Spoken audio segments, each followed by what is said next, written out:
मेरे भाई साहब मुझसे 5 साल बड़े थे, लेकिन केवल 3 दर्जे आगे।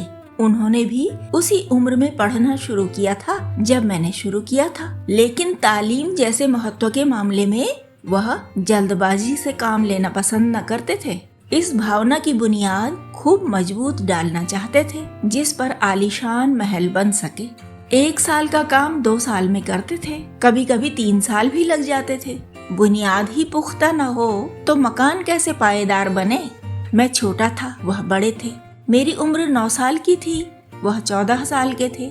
उन्हें मेरी तंबीह और निगरानी का पूरा जन्मसिद्ध अधिकार था और मेरी शालीनता इसी में थी कि उनके हुक्म को कानून समझूं। वह स्वभाव से बड़े अध्ययनशील थे, हर दम किताब खोले बैठे रहते और शायद दिमाग को आराम देने के लिए कभी कॉपी पर, कभी किताब के हाशियों पर चिड़ियों, कुत्तों, बिल्लियों की तस्वीरें बनाया करते थे। कभी कभी एक ही नाम या शब्द या वाक्य 10-20 बार लिख डालते।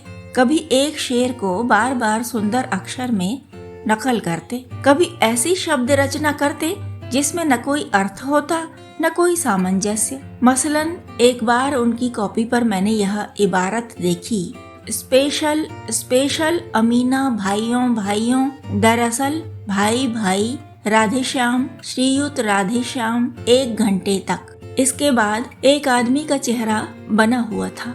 मैंने चेष्टा की कि इस पहेली का कोई अर्थ निकालूं, लेकिन असफल रहा और उनसे पूछने का साहस न हुआ। वह 9वीं जमात में थे, मैं 5वीं में। उनकी रचनाओं को समझना मेरे लिए छोटा मुंह बड़ी बात थी। मेरा जी पढ़ने में बिल्कुल न लगता था। 1 घंटा भी किताब लेकर बैठना पहाड़ था। मौका पाते ही हॉस्टल से निकलकर मैदान में आ जाता और कभी कंकरियां उछालता, कभी कागज की तितलियां उड़ाता और कहीं कोई साथी मिल गया तो पूछना ही क्या। कभी 4 दीवारी पर चढ़कर नीचे कूद रहे हैं, कभी फाटक पर सवार उसे आगे पीछे चलाते हुए मोटर कार का आनंद उठा रहे हैं। लेकिन कमरे में आते ही भाई साहब का रौद्र रूप देखकर प्राण सूख जाते। उनका पहला सवाल होता, कहाँ थे? हमेशा यही सवाल इसी ध्वनि में पूछा जाता और इसका जवाब मेरे पास केवल मौन था। न जाने मुंह से यह बात क्यों न निकलती कि जरा बाहर खेल रहा था। मेरा मौन कह देता था कि मुझे अपना अपराध स्वीकार है और भाई साहब के लिए इसके सिवा और कोई इलाज न था कि स्नेह और रोष से मिले हुए शब्दों में मेरा सत्कार करें। इस तरह अंग्रेजी पढ़ोगे तो जिंदगी भर पढ़ते रहोगे और एक हर्फ न आएगा। अंग्रेजी पढ़ना कोई हंसी खेल नहीं है कि जो चाहे पढ़ ले। नहीं, ऐरा गैरा नत्थु खैरा सभी अंग्रेजी के विद्वान हो जाते। यहाँ रात दिन आंखें फोड़नी पड़ती हैं और खून जलाना पड़ता है, तब कहीं यह विधा आती है। और आती क्या है? हाँ, कहने को आ जाती है। बड़े बड़े विद्वान भी शुद्ध अंग्रेजी नहीं लिख सकते, बोलना तो दूर रहा। और मैं कहता हूँ, तुम कितने घोंघा हो कि मुझे देखकर भी सबक नहीं लेते। मैं कितनी मेहनत करता हूँ, तुम अपनी आंखों देखते हो। अगर नहीं देखते तो यह तुम्हारी आंखों का कसूर है, तुम्हारी बुद्धि का कसूर है। इतने मेले तमाशे होते हैं, मुझे तुमने कभी देखने जाते देखा है? रोज ही क्रिकेट और हॉकी मैच होते हैं, मैं पास नहीं फटकता, हमेशा पढ़ता रहता हूँ। उस पर भी एक एक दर्जे में 2-2, 3-3 साल पढ़ा रहता हूँ। फिर तुम कैसे आशा करते हो कि तुम यूं खेल कूद में वक्त गंवा कर पास हो जाओगे? मुझे तो 2 ही 3 साल लगते हैं। तुम उम्र भर इसी दर्जे में पड़े सड़ते रहोगे। अगर तुम्हें इस तरह उम्र गंवानी है तो बेहतर है घर चले जाओ और मजे से गुल्ली डंडा खेलो। दादा की गाड़ी कमाई के रुपए क्यों बर्बाद करते हो? मैं यह लताड़ सुनकर आंसू बहाने लगता।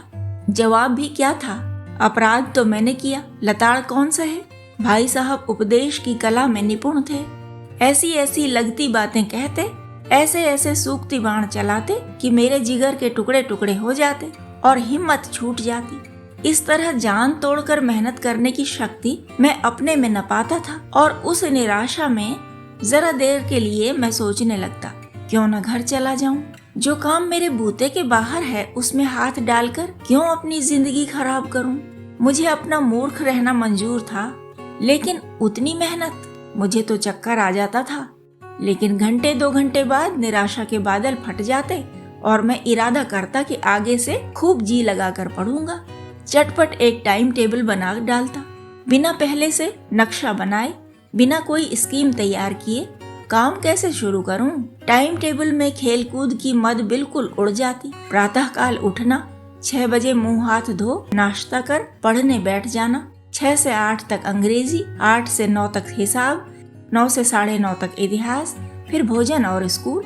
3:30 बजे स्कूल से वापस होकर आधा घंटा आराम, 4 से 5 तक भूगोल, 5 से 6 तक ग्रामर, आधा घंटा हॉस्टल के सामने टहलना, 6:30 से 7 तक अंग्रेजी कंपोजिशन, फिर भोजन करके 8 से 9 तक अनुवाद, 9 से 10 तक हिंदी, 10 से 11 तक विविध विषय, फिर विश्राम। मगर टाइम टेबल बना लेना एक बात है, उस पर अमल करना दूसरी बात। पहले ही दिन से उसकी अवहेलना शुरू हो जाती। मैदान की वह सुखद हरियाली, हवा से वह हल्के हल्के झोंके, फुटबॉल की उछल कूद, कबड्डी के वह दांव घात, वॉलीबॉल की वह तेजी और फुर्ती मुझे अज्ञात और अनिवार्य रूप से खींच ले जाती और वहां जाते ही मैं सब कुछ भूल जाता। वह जानलेवा टाइम टेबल, वह आंख फोड़ पुस्तकें किसी की याद न रहती और फिर भाई साहब को नसीहत और फजीहत का अवसर मिल जाता। मैं उनके साये से भागता, उनकी आंखों से दूर रहने की चेष्टा करता, कमरे में इस तरह दबे पांव आता कि उन्हें खबर न हो। उनकी नजर मेरी ओर उठी और मेरे प्राण निकले। हमेशा सिर पर एक नंगी तलवार सी लटकती मालूम होती। फिर भी जैसे मौत और विपत्ति के बीच में भी आदमी मोह और माया के बंधन में जकड़ा रहता है।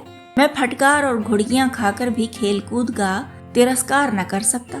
सालाना इम्तिहान हुआ, भाई साहब फेल हो गए, मैं पास हो गया और दर्जे में प्रथम आया। मेरे और उनके बीच केवल 2 साल का अंतर रह गया। जी मैं आया, भाई साहब को आड़े हाथों लूं। आपकी वह घोर तपस्या कहाँ गई? मुझे देखिए, मजे से खेलता भी रहा और दर्जे में अव्वल भी हूँ। लेकिन वह इतने दुखी और उदास थे कि मुझे उनसे दिली हमदर्दी हुई और उनके घाव पर नमक छिड़कने का विचार ही लज्जास्पद जान पड़ा। हाँ, अब मुझे अपने ऊपर कुछ अभिमान हुआ और आत्मसम्मान भी बढ़ा। भाई साहब का वह रोब मुझ पर न रहा। आजादी से खेल कूद में शरीक होने लगा। दिल मजबूत था। अगर उन्होंने फिर मेरी फजीहत की तो साफ कह दूंगा, आपने अपना खून जलाकर कौन सा तीर मार लिया? मैं तो खेलते कूदते दर्जे में अव्वल आ गया। जबान से यह हेकड़ी जताने का साहस न होने पर भी मेरे रंग ढंग से साफ जाहिर होता था कि भाई साहब का वह आतंक अब मुझ पर नहीं है। भाई साहब ने इसे भांप लिया। उनकी सहज बुद्धि बड़ी तीव्र थी और एक दिन जब मैं भोर का सारा समय गुल्ली डंडे की भेंट करके ठीक भोजन के समय लौटा तो भाई साहब ने मानो तलवार खींच ली और मुझ पर टूट पड़े। देखता हूँ इस साल पास हो गए और दर्जे में अव्वल आ गए तो तुम्हें दिमाग हो गया है, मगर भाईजान घमंड तो बड़े बड़े का नहीं रहा। तुम्हारी क्या हस्ती है। इतिहास में रावण का हाल तो पढ़ा ही होगा। उसके चरित्र से तुमने कौन सा उपदेश लिया या यूं ही पढ़ गए? महज इम्तिहान पास कर लेना कोई चीज नहीं, असल चीज है बुद्धि का विकास। जो कुछ पढ़ो उसका अभिप्राय समझो। रावण भूमंडल का स्वामी था। ऐसे राजाओं को चक्रवर्ती कहते हैं। आजकल अंग्रेजों के राज्य का विस्तार बहुत बढ़ा हुआ है, पर इन्हें चक्रवर्ती नहीं कह सकते। संसार में अनेकों राष्ट्र अंग्रेजों का आधिपत्य स्वीकार नहीं करते, बिल्कुल स्वाधीन हैं। रावण चक्रवर्ती राजा था। संसार के सभी महीप उसे कर देते थे। बड़े बड़े देवता उसकी गुलामी करते थे। आग और पानी के देवता भी उसके दास थे। मगर उसका अंत क्या हुआ? घमंड ने उसका नाम निशान तक मिटा दिया। कोई उसे एक चिल्लू पानी देने वाला भी न बचा। आदमी जो कुकर्म चाहे करे पर अभिमान न करे, इतराए नहीं। अभिमान किया और दीन दुनिया से गया। शैतान का हाल भी पढ़ा ही होगा। उसे यह अभिमान हुआ था कि ईश्वर का उससे बढ़कर सच्चा भक्त कोई है ही नहीं। अंत में यह हुआ कि स्वर्ग से नरक में ढकेल दिया गया। शाह रूम ने भी एक बार अहंकार किया था, भीख मांग मांग कर मर गया। तुमने तो अभी केवल 1 दर्जा पास किया है और अभी से तुम्हारा सिर फिर गया। तब तो तुम आगे बढ़ चुके। यह समझ लो कि तुम अपनी मेहनत से नहीं पास हुए। अंधे के हाथ बटेर लग गई, मगर बटेर केवल एक बार हाथ लग सकती है, बार बार नहीं। कभी कभी गुल्ली डंडे में भी अंधा चोट निशाना पड़ जाता है, उससे कोई सफल खिलाड़ी नहीं हो जाता। सफल खिलाड़ी वह है जिसका कोई निशाना खाली न जाए। मेरे फेल होने पर न जाओ। मेरे दर्जे में आओगे तो दांतों पसीना आ जाएगा। जब अलजबरा और ज्योमेट्री के लोहे के चने चबाने पड़ेंगे और इंग्लिस्तान का इतिहास पढ़ना पड़ेगा। बादशाहों के नाम याद रखना आसान नहीं। 8 हेनरी ही गुजरे हैं। कौन सा कांड किस हेनरी के समय में हुआ, क्या यह याद कर लेना आसान समझते हो? हेनरी 7वें की जगह हेनरी 8वां लिखा और सब नंबर गायब। सफाचट, सिफर भी न मिलेगा। सिफर भी हो किस ख्याल में? दर्जनों तो जेम्स हुए हैं, दर्जनों विलियम, कोड़ियों चार्ल्स। दिमाग चक्कर खाने लगता है, आंधी रोग हो जाता है। इन अभागों को नाम भी न जुड़ते थे। एक ही नाम के पीछे दोयम, सोयम, चहारुम, पंजुम लगाते चले गए। मुझसे पूछते तो 10 लाख नाम बता देता और ज्योमेट्री को बस खुदा की पनाह। अ ब ज की जगह अ ज ब लिख दिया और सारे नंबर कट गए। कोई इन निर्दयी मुमतहिनों से नहीं पूछता कि आखिर अ ब ज और अ ज ब में क्या फर्क है और व्यर्थ की बात के लिए क्यों छात्रों का खून करते हो? दाल भात रोटी खाई या भात दाल रोटी खाई, इसमें क्या रखा है? मगर इन परीक्षकों को क्या परवाह, वह तो वही देखते हैं जो पुस्तक में लिखा है। चाहते हैं कि लड़के अक्षर अक्षर रट डालें और इसी रटंत का नाम शिक्षा रख छोड़ा है। और आखिर इन बेसिर पैर की बातों के पढ़ने से क्या फायदा? इस रेखा पर वह लंब गिरा दो तो आधार लंब से दुगना होगा। पूछिए इससे प्रयोजन दुगना नहीं चौगुना हो जाए या आधा ही रहे मेरी बला से। लेकिन परीक्षा में पास होना है तो यह सब खुराफात याद करनी पड़ेगी। कह दिया, समय की पाबंदी पर एक निबंध लिखो जो 4 पन्नों से कम न हो। पर आप कापी सामने खोले, कलम हाथ में लिए, उसके नाम को रोइए। कौन नहीं जानता कि समय की पाबंदी बहुत अच्छी बात है। इससे आदमी के जीवन में संयम आ जाता है, दूसरों का उस पर स्नेह होने लगता है और उसके कारोबार में उन्नति होती है। लेकिन इस जरा सी बात पर 4 पन्ने कैसे लिखें? जो बात एक वाक्य में कही जा सके उसे 4 पन्ने में लिखने की जरूरत? मैं तो इसे हिमाकत समझता हूँ। यह तो समय की किफायत नहीं बल्कि उसका दुरुपयोग है कि व्यर्थ में किसी बात को ठूंस दिया। हम चाहते हैं आदमी को जो कुछ कहना हो चटपट कह दे और अपनी राह ले, मगर नहीं, आपको 4 पन्ने रंगने पड़ेंगे, चाहे जैसे लिखिए, और पन्ने भी पूरे फुलस्केप आकार के। यह छात्रों पर अत्याचार नहीं तो और क्या है? अनर्थ तो यह है कि कहा जाता है संक्षेप में लिखो। समय की पाबंदी पर संक्षेप में एक निबंध लिखो जो 4 पन्नों से कम न हो। ठीक, संक्षेप में 4 पन्ने हुए, नहीं शायद 100-200 पन्ने लिखवाते। तेज भी दौड़िए और धीरे धीरे भी। है उल्टी बात या नहीं? बालक भी इतनी सी बात समझ सकता है, लेकिन इन अध्यापकों को इतनी तमीज भी नहीं। उस पर दावा है कि हम अध्यापक हैं। मेरे दर्जे में आओगे लाला तो वे सारे पापड़ बेलने पड़ेंगे और तब आटे दाल का भाव मालूम होगा। इस दर्जे में अव्वल आ गए हो तो जमीन पर पाँव नहीं रखते। इसलिए मेरा कहना मानिए, लाख फेल हो गया हूँ लेकिन तुमसे बड़ा हूँ। संसार का मुझे तुमसे ज्यादा अनुभव है। जो कुछ कहता हूँ उसे गिरह में बांधिए, नहीं पछताइएगा। स्कूल का समय निकट था, नहीं ईश्वर जाने यह उपदेश माला कब समाप्त होती। भोजन आज मुझे निस्वाद लग रहा था। जब पास होने पर यह तिरस्कार हो रहा है तो फेल हो जाने पर तो शायद प्राण ही ले लिए जाएं। भाई साहब ने अपने दर्जे की पढ़ाई का जो भयंकर चित्र खींचा था उसने मुझे भयभीत कर दिया। कैसे स्कूल छोड़कर घर नहीं भागा, यही ताज्जुब है। लेकिन इतने तिरस्कार पर भी पुस्तकों में मेरी अरुचि ज्यों की त्यों बनी रही। खेल कूद का कोई अवसर हाथ से न जाने देता।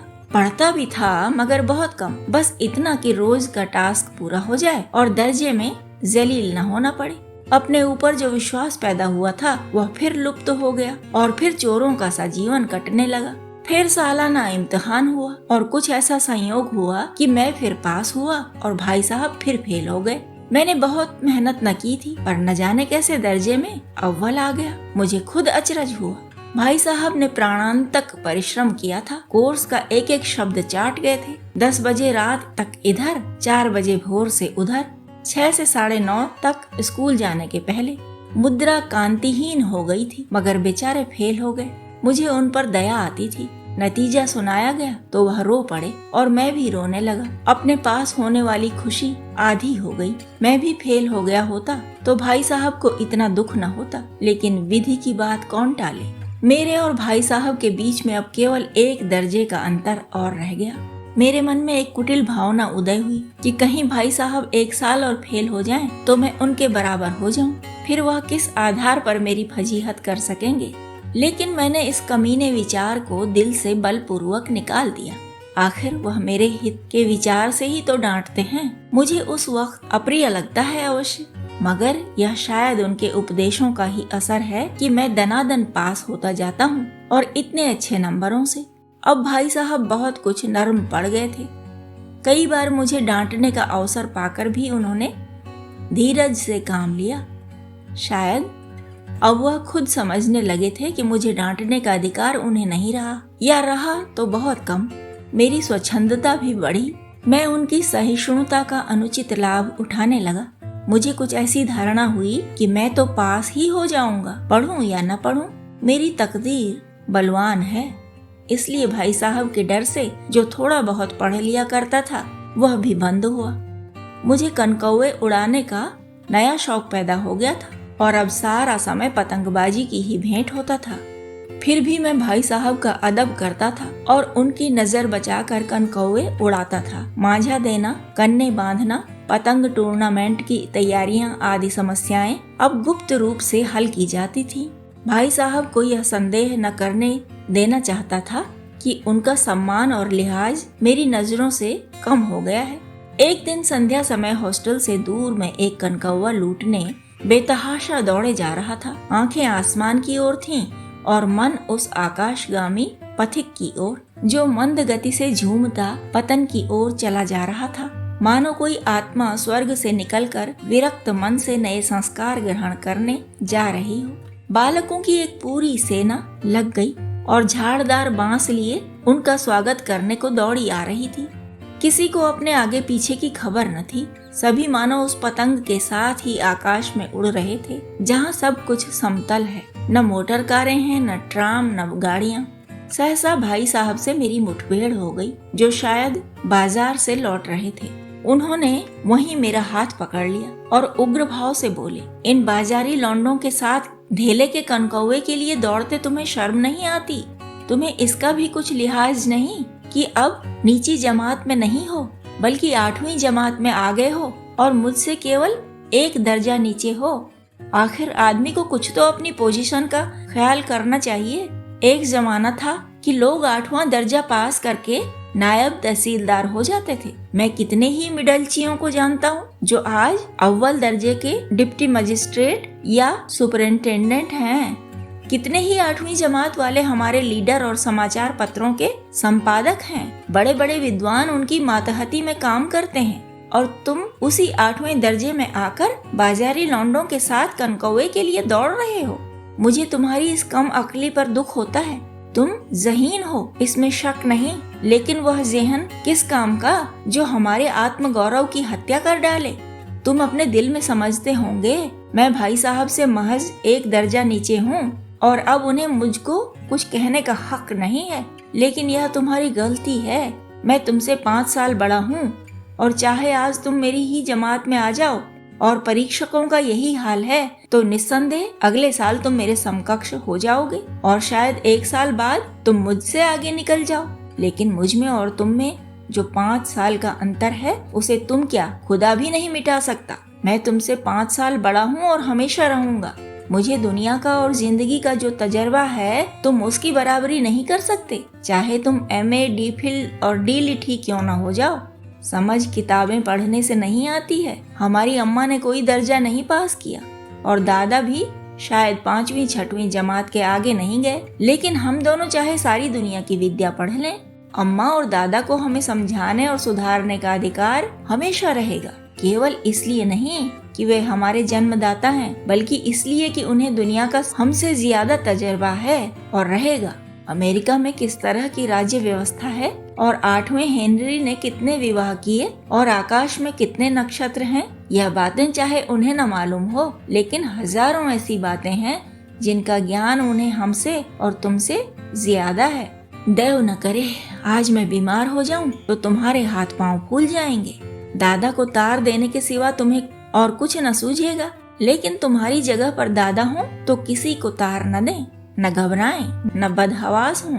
पहले खुद मर्ज पहचान कर इलाज करेंगे, उसमें सफल न हुए तो किसी डॉक्टर को बुलाएंगे। बीमारी तो खैर बड़ी चीज है, हम तुम तो इतना भी नहीं जानते कि महीने भर का खर्च महीने भर कैसे चले। जो कुछ दादा भेजते हैं उसे हम 20-22 तक खर्च कर डालते हैं और पैसे पैसे को मोहताज हो जाते हैं। नाश्ता बंद हो जाता है, धोबी और नाई से मुंह चुराने लगते हैं। लेकिन जितना आज हम और तुम खर्च कर रहे हैं, उससे आधे में दादा ने अपनी उम्र का बड़ा भाग इज्जत और नेकनामी के साथ निभाया है और एक कुटुंब का पालन किया है जिसमें सब मिलाकर 9 आदमी थे। अपने हेडमास्टर साहब ही को देखो, एमए हैं कि नहीं, और यहाँ के एमए नहीं, ऑक्सफोर्ड के 1000 रुपए पाते हैं, लेकिन उनके घर इंतजाम कौन करता है? उनकी बूढ़ी माँ। हेडमास्टर साहब की डिग्री यहाँ आकर बेकार हो गई। पहले खुद घर का इंतजाम करते थे, खर्च पूरा न पड़ता था, कर्जदार रहते थे। जब से उनकी माताजी ने प्रबंध अपने हाथ में ले लिया है, जैसे घर में लक्ष्मी आ गई हैं। तो भाईजान, यह गुरूर दिल से निकाल डालो कि तुम मेरे समीप आ गए हो और अब स्वतंत्र हो। मेरे देखते तुम बेराह नहीं चल पाओगे। अगर तुम यूं न मानोगे तो मैं थप्पड़ दिखाकर इसका प्रयोग भी कर सकता हूँ। मैं जानता हूँ तुम्हें मेरी बातें जहर लग रही हैं। मैं उनकी इस नई युक्ति से नतमस्तक हो गया। मुझे आज सचमुच अपनी लघुता का अनुभव हुआ और भाई साहब के प्रति मेरे मन में श्रद्धा उत्पन्न हुई। मैंने सजल आंखों से कहा, हरगिज नहीं, आप जो कुछ फरमा रहे हैं वह बिल्कुल सच है और आपको कहने का अधिकार है। भाई साहब ने मुझे गले लगा लिया और बोले, कनकौवे उड़ाने को मना नहीं करता, मेरा भी जी ललचाता है, लेकिन क्या करूं? खुद बेराह चलूं तो तुम्हारी रक्षा कैसे करूं? यह कर्तव्य भी तो मेरे सिर पर है। संयोग से उसी वक्त एक कटा हुआ कनकौवा हमारे ऊपर से गुजरा। उसकी डोर लटक रही थी। लड़कों का एक गोल पीछे पीछे दौड़ा चला आता था। भाई साहब लंबे हैं ही, उछलकर उसकी डोर पकड़ ली और बेतहाशा हॉस्टल की तरफ दौड़े। मैं पीछे पीछे दौड़ रहा था।